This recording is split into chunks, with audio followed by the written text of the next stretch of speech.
Novas competências comportamentais. Parte 2. Relacionamento interpessoal. Seguindo o capítulo 7, Novas competências comportamentais, avançamos ao campo das relações interpessoais. A respeito desse tema, quero comentar aqui um pouco sobre a abordagem comportamental. A abordagem comportamental, ou teoria comportamental da administração, cunhada lá em 1957, é uma teoria aplicada à administração de empresas. A teoria comportamental, também chamada teoria behaviorista, de behavior, em inglês, comportamento, da administração, trouxe uma nova concepção e um novo enfoque dentro da teoria administrativa.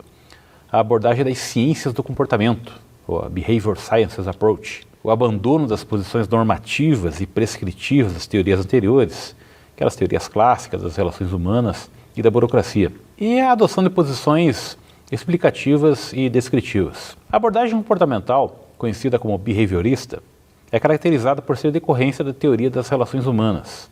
Assim, a sua ênfase se encontra ainda no comportamento humano, contudo, leva em consideração o contexto organizacional de forma mais ampla, abrangendo a influência desse comportamento na organização como um todo e as perspectivas das pessoas diante das organizações. É importante alertar que não se deve confundir a teoria behaviorista da administração com o behaviorismo que se desenvolveu na psicologia, a partir dos trabalhos do Watson. Apesar de serem semelhantes quanto à ênfase no comportamento humano, essas duas concepções divergem muito quanto ao tratamento de problemas comportamentais.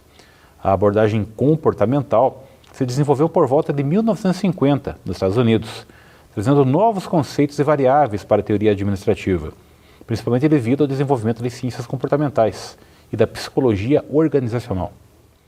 O surgimento de ideias e conclusões que trazem uma nova perspectiva do homem foi de extrema importância para a formação da teoria comportamental.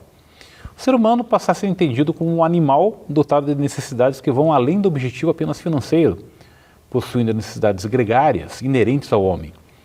Passa a ser visto também como um animal dotado de sistema psíquico, ou seja, possui a capacidade de organização de suas próprias percepções frente ao ambiente como um todo. O homem passa a ser interpretado como um ser passivo de aprender e mudar suas atitudes. Seu comportamento é orientado para objetivos, podendo cooperar com outros indivíduos, quando for importante para o alcance dos objetivos do esforço coletivo, ou ainda pode competir com os demais, quando ocorre uma disputa. Suas características são ênfase nas pessoas, preocupação com o comportamento organizacional, ou seja, o foco no processo de trabalho, o estudo do comportamento humano, ou seja, da motivação humana, conforme a gente vai ver na próxima sessão. Por outro lado, o seu ponto exposto a críticas é a considerável relatividade. Todos os indivíduos possuiriam as mesmas necessidades, na mesma ordem, de forma hierarquizada. Muitos consideram que a teoria começa a ser esboçada com o trabalho do pesquisador Herbert Alexander Simon, em 1947, com seu livro O Comportamento Administrativo, no qual foram apresentadas novas colocações, trazendo novos conceitos do tratamento de processo de tomada de decisões e aos limites da racionalidade. Entretanto, outros autores foram importantes, a maioria deles priorizando principalmente o tratamento de problemas ligados à eficiência, buscando novas variáveis como motivação, tensão e necessidades individuais para a solução desses desafios. Aliás, as experiências que deram base à teoria comportamental surgiram ainda na teoria das relações humanas, tema aí da nossa próxima sessão, com Lewin, considerando ainda alguns conceitos dessa teoria. Porém, a teoria comportamental veio como uma crítica, tanto à teoria clássica, que dá muita ênfase nas tarefas, como às teorias das relações humanas, que dão muita ênfase nas pessoas. A teoria comportamental mostra-se completamente oposta aos conceitos formais e à posição rígida e mecânica da teoria clássica. E mostra-se também completamente oposta às prescrições tidas como ingênuas e românticas da teoria humanística. Eu não posso deixar de comentar ainda sobre a teoria de Herzberg, quando falamos de comportamento humano. Para Frederick Herzberg, o comportamento humano poderia ser explicado pelos dois seguintes fatores independentes. Fatores higiênicos ou extrínsecos, aqueles que se localizam no ambiente em torno das pessoas e abrangem as condições nas quais desempenham seu trabalho. Como essas condições são geridas e decididas pelas empresas, tais fatores estão fora do controle dos trabalhadores. Eles podem ser salários, benefícios sociais, tipos de chefia, supervisão, condições físicas de trabalho, as políticas e diretrizes da empresa, etc. Quando esses fatores são péssimos ou precários, provocam a insatisfação dos empregados. Porém, como são apenas satisfatórios, não podem levar à plena realização pessoal se forem atendidos. Apenas impedem a insatisfação. E os fatores motivacionais ou intrínsecos são aqueles relacionados com o conteúdo do cargo e com a natureza das tarefas que o trabalhador executa no seu típico dia a dia de trabalho. Esses já estão sob controle do próprio indivíduo, pois relacionam-se com a sua tarefa, envolvendo sentimentos de crescimento profissional. Tais fatores dependem das tarefas que os trabalhadores realizam na sua função. O impacto dos fatores motivacionais sobre o comportamento das pessoas é bastante profundo e estável, pois quando são ótimos, provocam a satisfação, mas quando são precários, não atendidos, não alcançam, mas também não geram insatisfação.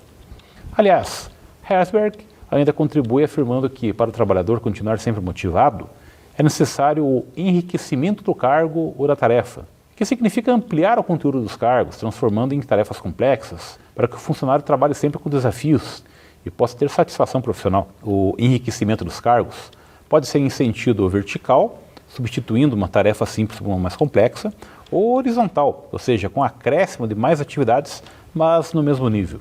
Porém, vale ressaltar que o enriquecimento das tarefas pode constituir em consequências positivas, como, por exemplo, a própria motivação, podendo também decorrer em consequências negativas, como a ansiedade ou até mesmo o medo, por parte dos funcionários de tarefas novas e de não conseguirem realizá-las de forma bem sucedida. Em suma, as diferentes teorias oferecem muitos estilos de administração de pessoas, e a própria administração está muito marcada pelos estilos que os gestores utilizam para dirigir o comportamento humano. Porém, os estilos de administração, de gestão, dependem fortemente da ideia de natureza humana que os administradores utilizam dentro das empresas, dentro das instituições, inclusive nas escolas. Douglas McGregor distinguiu duas concepções antagônicas de administrar que, na sua opinião, são típicas de uma visão gerencial dos funcionários. A teoria X, chama teoria tradicional, e a teoria Y, ou a teoria moderna. A teoria X corresponde à teoria tradicional e mecanicista da administração científica. Essa teoria parte do pressuposto errôneo da natureza humana, podendo ser sintetizada da seguinte forma. Para essa teoria, o homem é um indolente, preguiçoso por natureza. O homem não gosta de trabalhar e só trabalha pelo fator econômico. Numa perspectiva organizacional, ele não tem a ambição de engajar na empresa, nem de assumir responsabilidades, porque isso lhe traria riscos, preferindo, portanto, ser dirigido, já que isso lhe traria segurança. Os objetivos dos empregados são diferentes dos objetivos da organização, e a sua dependência o torna incapaz de procurar mudanças, tornando-o também incapaz de autocontrole, precisando ser dirigido e controlado. A teoria X desenvolve um estilo de direção rígido e autocrático para que as pessoas sejam controladas e atendam aos objetivos da empresa. Assim, a administração é responsável pela organização dos recursos da empresa, dinheiro, materiais, equipamentos e pessoas, visando apenas os fins econômicos. Sem a administração, as pessoas não se orientariam por seus objetivos empresariais. Portanto, elas devem ser recompensadas, punidas e controladas, tendo por base a motivação por incentivos econômicos.